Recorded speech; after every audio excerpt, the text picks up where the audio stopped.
is Ruth Drinkwater. I am an angel investor from Australia, here with one of the companies I've been part of for several years, coming to India to open new activities here as part of our market in the renewable energy space.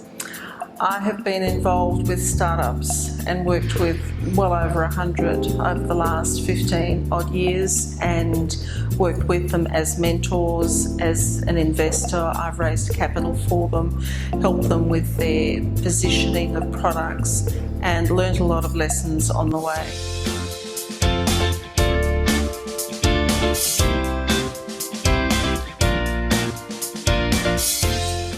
I guess the key message for any startup is to understand your market, understand what the customers really want. Don't spend too much money actually building a product. Release your product early to first customers. Get it out as a minimal viable product. And if startups are aware of that, there's a book that's really very powerful to read, and it's called, actually now I'm going to have to check on that one for you. There's a book that is really powerful to read, but it is all about minimal viable product and getting it out there. The Lean Startup. Read the Lean Startup because it's such a powerful message. Get the product out there, engage with your customers, and then do your modification of that. Nothing's ever an overnight success. You know, you see something that actually occurs, and when it is a success, it's a success attributed for every single step along the way, because nothing is ever an overnight success. We have a saying in Australia that yes, it was an overnight success that took 20 years. You'll start going down one direction because that's where you think your market is, and usually it'll end up over here because you change. You have to change direction.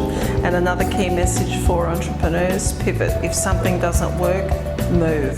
Change what you're doing. Don't keep doing the same thing, because if you're doing the same thing and not getting the same results, that's the definition of stupidity.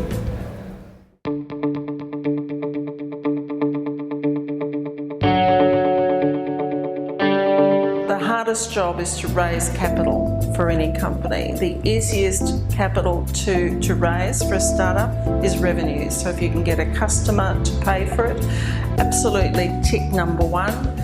Investors always like to see companies where there's a customer who's prepared to pay for that product. Don't ever go to an investor and say, yes, we have this wonderful product and there's a massive market but nobody wants to pay for it, because investors want a return on investment. That's probably the only and biggest message for any startup to remember.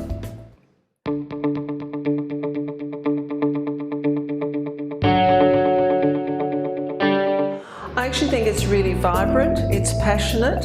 I love the entrepreneurial space. I think internationally, all entrepreneurs, especially young entrepreneurs, it's an exciting area to be in.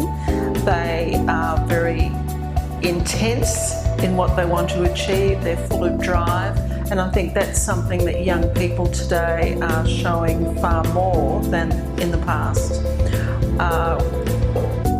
I can't really comment as to whether India is any different to other cultures now. I think perhaps it's this generation. I think this latest generation is far more aware of startup activity than previous generations have been. So perhaps that's probably a key change with the volume of activity has occurred.